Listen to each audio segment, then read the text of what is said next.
Hello from the National Archives Public Programs and Education staff. My name is Sarah Lyons Davis, and I'm an education specialist at the National Archives. Welcome to the National Archives Comes Alive Young Learners program. Today, we meet Sojourner Truth. Enslaved as a child in New York, Sojourner Truth later became a preacher advocating for abolition, temperance, and human rights. Sojourner Truth is portrayed by Kathryn Wood from History at Play. The National Archives has many records related to abolition, slavery, temperance, and the fight for human rights. While lecturing for basic human rights, Sojourner Truth met fellow abolitionists Frederick Douglass, William Lloyd Garrison. She also met women's rights advocates Elizabeth Cady Stanton and Susan B. Anthony in her travels preaching for women's rights. Sojourner Truth delivered her famous speech, "Ain't I a Woman," in 1851 at the Women's Rights Convention in Ohio, and became widely known as a result of that speech. Years later, when the U.S. Civil War started, she supported the growth of Black troops for the Union cause, which earned her an invitation to meet President Abraham Lincoln in 1864. During her lifetime, she witnessed the call to end slavery with the Emancipation Proclamation. In this slide for our education-specific resource, Docs Teach, you can see the image of the Emancipation Proclamation.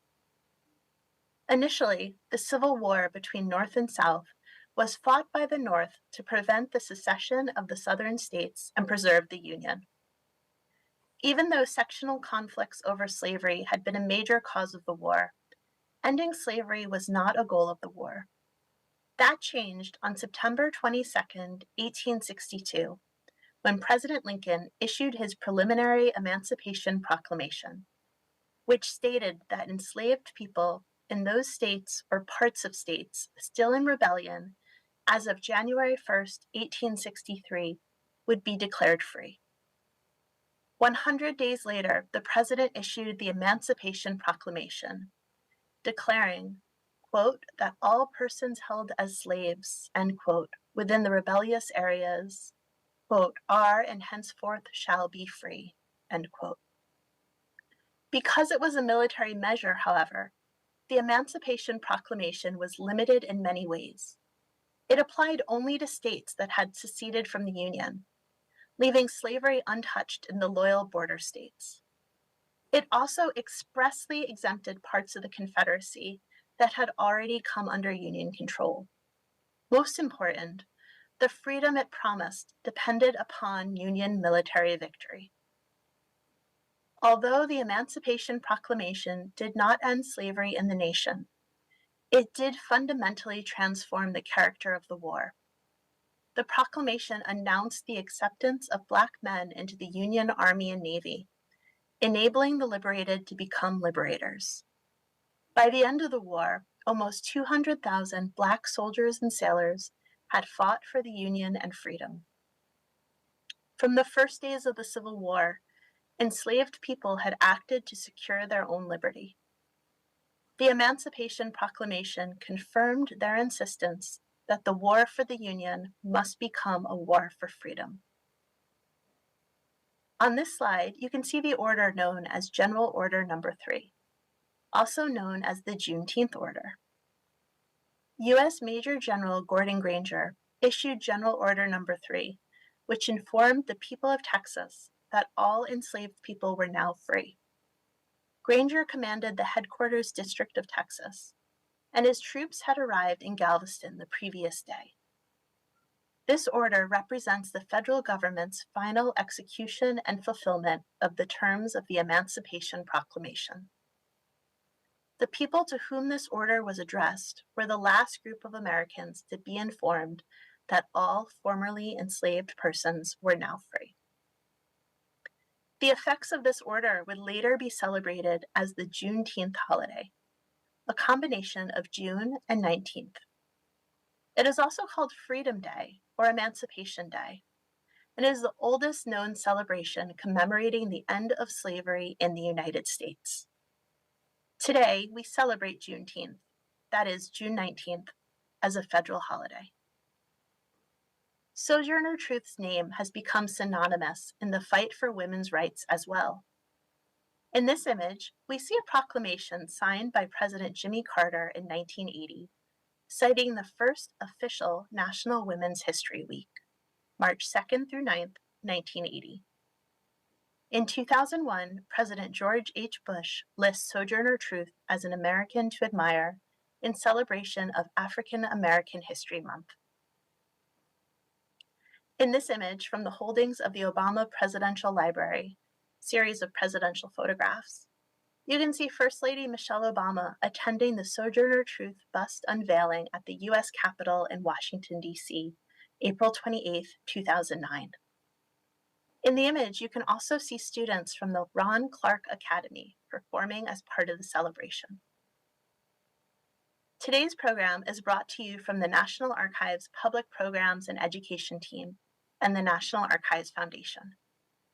You can find information for free teacher and student programs on the National Archives website, archives.gov, under Archives News, Upcoming Events, and if you follow the National Archives on social media. So now, let us meet Sojourner Truth.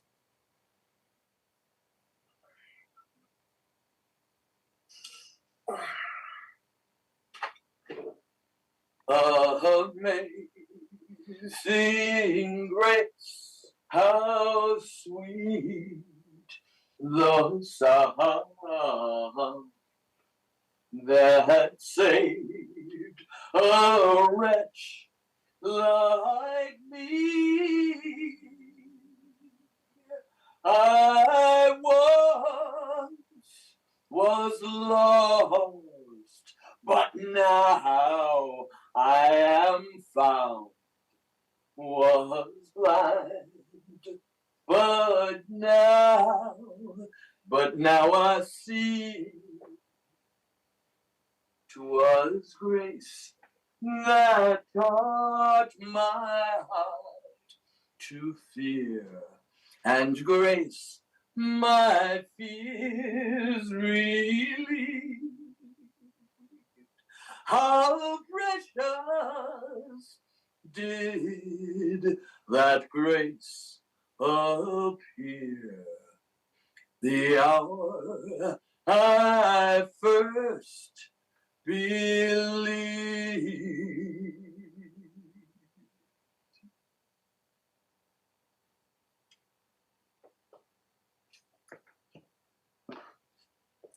When I was a slave, I hated white people. You see, we was all brought over from Africa. My father, my mother, and I, and a whole lot more of us. And we was sold up and down, hither and yon. I remember when I was a little girl, no bigger than this, how my old mama would come outdoors in the evening, sit down, look up at the stars,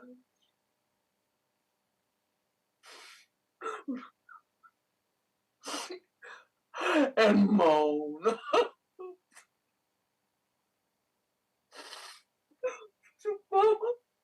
Mama, what makes you moan so? I'm moaning because I don't know where my children be, and they don't know where I be. Now, I look up at the stars, and they look up at the same stars. And I can't tell where they be.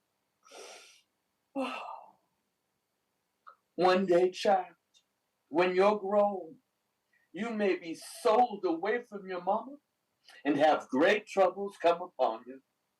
When these troubles come, you go to God. He lives in the sky, and he'll hear and answer every prayer you make. Well, children, I did get sold. I was 10 years old. And that was when my war begun, because my master and missus was hard. Woo! I tell you, they was hard. It appeared like I couldn't please them no how. One day, Master called me into the barn, shackled me down, and beat me with rods that had been heated in a fire.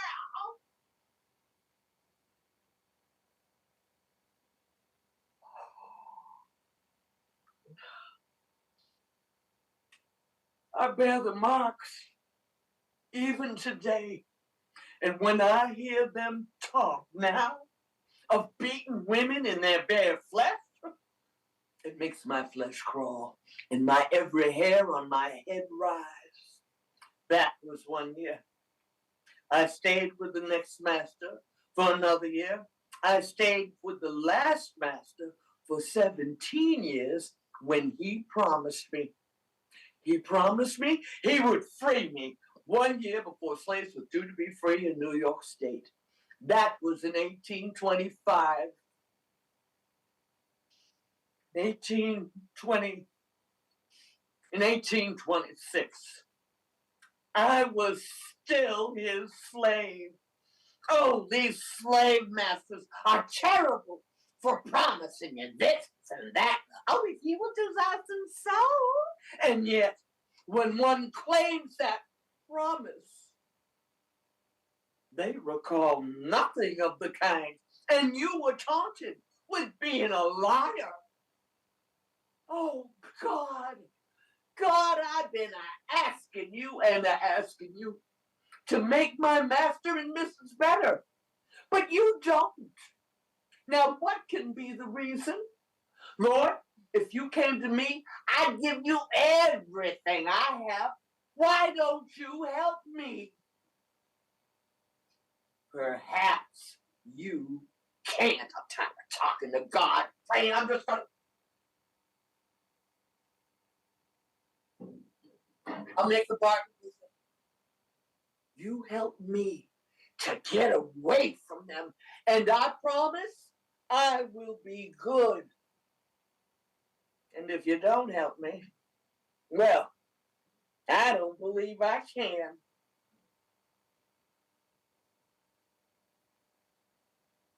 The Lord spoke to me, told me to get up 2 or 3 hours before daylight and get away from the place.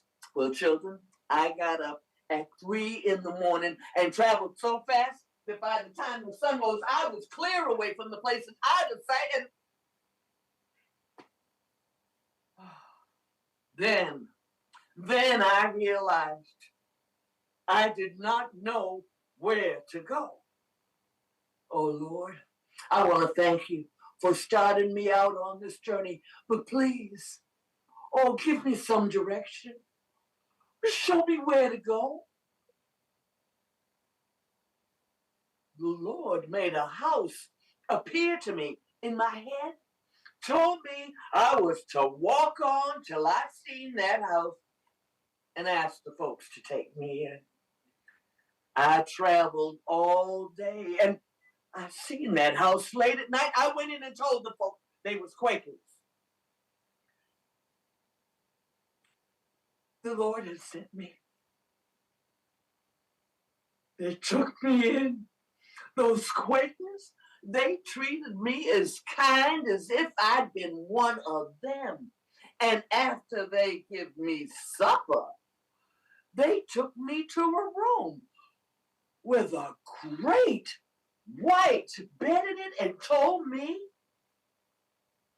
I was to sleep there. Children, I was scared to be alone. I had never slept in a bed before. When I was a slave to Mr. Van Ardenberg, me and my family used to sleep on the damp boards of a dirt cellar with a little straw and maybe one blanket to keep us all warm. Those Quakers, they saw me as a child of God, not something less than a beast. Well, I stayed with them for a couple of years.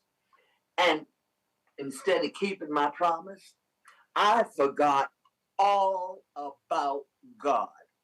Oh, I figured everything was going all right. I didn't need the help. I just give up on praying. And then the law passed in New York State.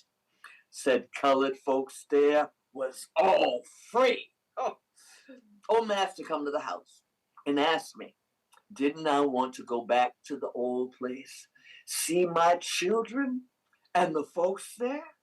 Now, you know I said, yes, sir. And just as I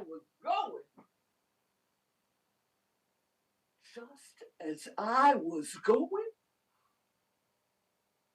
I met God. I turned right around, I come back in it. I could see. I was so wicked, I could feel it. Hot, hot, but it all around and through me. Who is this? And then, child, for a while, it was like the sun shining in a pail of water. I began to feel it was somebody who loved me. I tried to know him. I know you. And I don't know you. I know you. This is Jesus. Glory be to God. And the whole world grew bright. Trees waved in glory. Every piece of stone on the ground, well, it shone like a piece of glass. I begun to feel a love in my heart, a love for all creatures, and all of a sudden, it stopped. A voice spoke out in me. Now, what about the white folks that have beat you and abused you and beat and abused your people? Now, what about them? And all of a sudden, another rush of love run through me. Oh, God. Oh, God. I can love even the white folks. My name was Isabella. But when I left the house of bondage, children, I left everything behind. I went to the Lord and I asked him for a new name. And he gave me Sojourner because I was to travel up and down the land, being a sign unto people, showing them their sins. And I asked the Lord for another name. Well, everybody else has too. And he gave me Truth because I was to declare truth to the people. Through many dangers, toils, and snares, I have already come. 'Twas grace that brought me safe thus far, and grace will lead me home. I went on to travel. I went on to tell the truth to people. I went on to preach the gospel. And after I lived for a while with the association in Northampton, Massachusetts, I went on to preach against slavery and for the rights of women, why they had to be. Children, I am against slavery because I want to keep white slaveholders from getting sent to hell. Oh, we hear a great deal of talk about love at home with a family. Children, I was a slave, and my husband and child was sold for me. And what has become of the affection that I held for them? We hear a great deal about the Constitution and the rights of man. And it looks mighty big. I feel around for my rights, and they are not there. I asked the Lord, Lord, what ails this Constitution? You know what he tells me? Sojourner, it's got a little weevil in it. Children, who made your skin white? Was it not God? And who made mine black? Was it not the same God? Children, get rid of your prejudice. Learn to love black children so that we all may be children of our Father in heaven.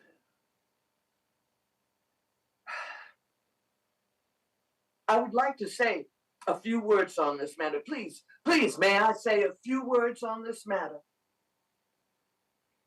I am a woman's rights. I can do as much work as any man. Now, I have plowed and mowed and reaped and husked and chopped. And can any man do more than that? I have heard much about the sexes being equal.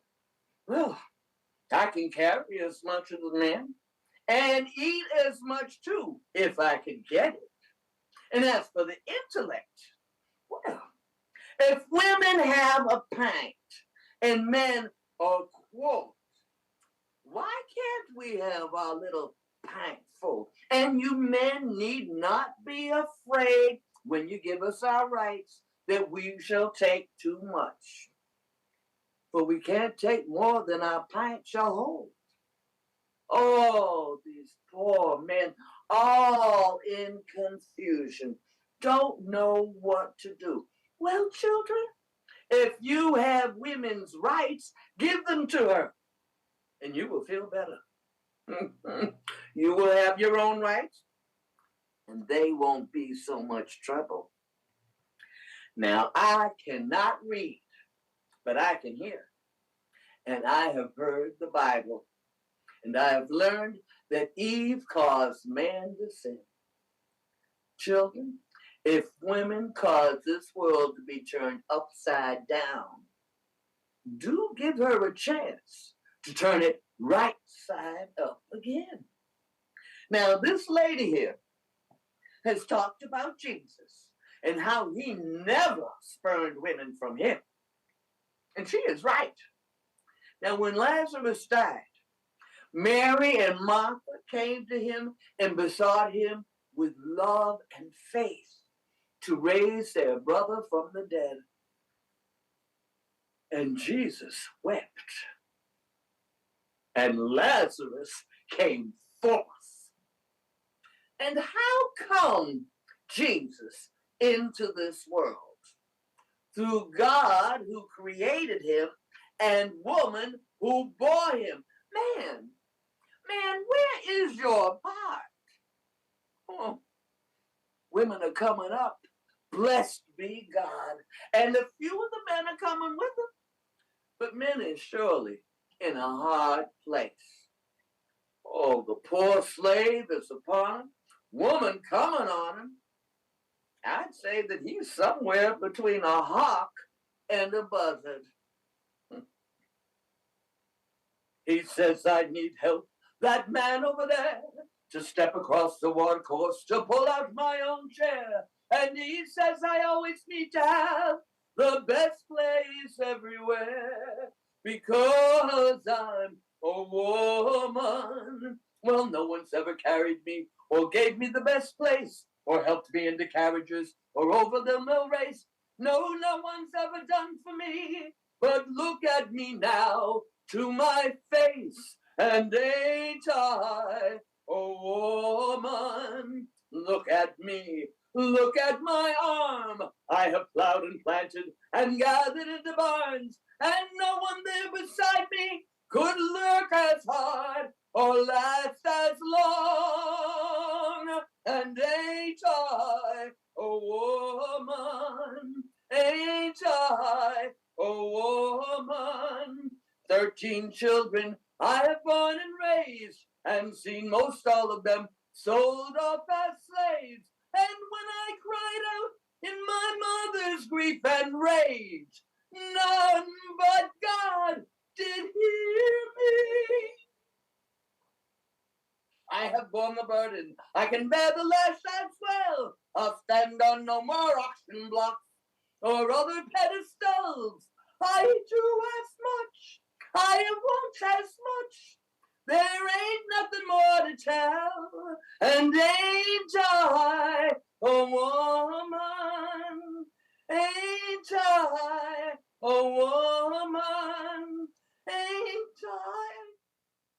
He says I need help, that man over there, to step across the watercourse to pull out my own chair. And he says I always need to have the best place everywhere because I'm a woman. Well, no one's ever carried me or gave me the best place or helped me into carriages or over the mill race. No, no one's ever done for me. But look at me now, to my face, and ain't I a woman? Look at me, look at my arm. I have plowed and planted and gathered into barns, and no one there beside me could work as hard or last as long. And ain't I a woman? 13 children I have born and raised, and seen most all of them sold off as slaves. And when I cried out in my mother's grief and rage, none but God did hear me.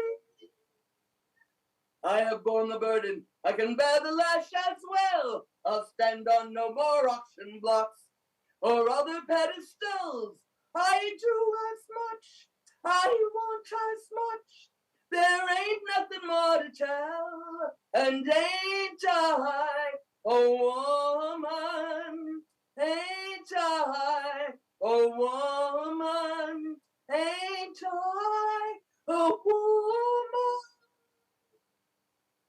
Children, I'm mighty glad to you for hearing old Sojourner speak, but you know, there ain't nothing more to tell.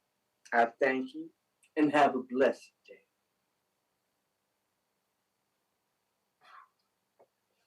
Thank you so much for sharing your story with us.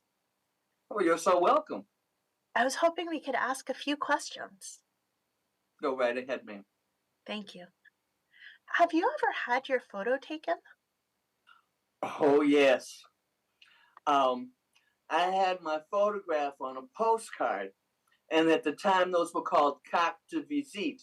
When you were visiting people, you would leave your carte de visite to let people know you were there, and I also sold it. I told people I sell, it was called a shadow, and I told people I sell the shadow to support the substance. You can find quite a few of them around. If you go into exploring it, you'll find a few carte de visite of myself. Thank you. You're welcome. And are there any myths about Sojourner Truth that you can dispel? Well, yes. You all probably noticed that I delivered the last speech that I delivered.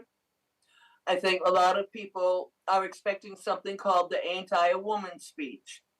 And I delivered the rendition of the speech that was most likely given because the speech that most of us know, well, somebody who heard my speech in Akron, Ohio, she was a poet, and she remembered what she heard 12 years later. And that's how the Ain't I a Woman speech came out. The version that you heard, the real version, was transcribed by a gentleman named Marius Robinson, and it had appeared in papers in Ohio shortly after I had delivered the speech. You hear the rhythm in the poet's rendition of the speech, which is why I sang it. Thank you for sharing it with us. Well, thank you for listening. Did you ever learn to read or write? No, ma'am. No, ma'am. I learned, but I knew all the Bible. I knew all the Bible. When I found Jesus, I would have, well, grown ups would read the Bible to me. But you know the strange thing about grown ups, ma'am? Grown ups like to tell people what they think their reading means. I didn't need that kind of help. I have a mind. I knew what I was hearing. I tell you what, I stopped having grown ups read to me because they were interpreting for me. I had children read to me. Children read the Bible straight, didn't give me any of their thoughts, and I appreciated that. Thank you. So, without learning to read or write, how did you write your speeches? My speeches were delivered from here. They were delivered from here. From the gentleman above, straight through here, right out of here. Sometimes, well, I've been known to introduce myself by telling people that I assume that they're here for the same reason that I am, to hear what's getting ready to, because I never know what's coming out either. I have a good idea, but you never know. Well, and I have one final question for the day. What advice do you have for young people today?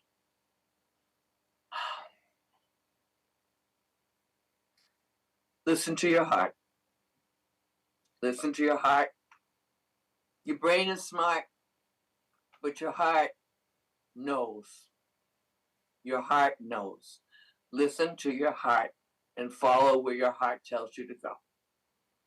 Your heart, people talk about the higher power. Isn't it funny that the higher power is so deep inside you? It takes a long time. Sometimes you have to be very still and very quiet to hear it because there are a lot of voices outside and around you that will try to tempt you and distract you. But you find you put yourself in a quiet place, you breathe deep, and listen to your heart. Thank you so much for sharing your words and your story and your time with us today. Thank you for having me, ma'am. You have a blessed day. And now, one last look at the image of Sojourner Truth. I hope you can join next month for our Young Learners program with Mark Twain. Mark Twain was an American writer and humorist and is considered one of America's greatest writers, producing classic novels such as The Adventures of Tom Sawyer and Adventures of Huckleberry Finn. Thank you for participating in our program today.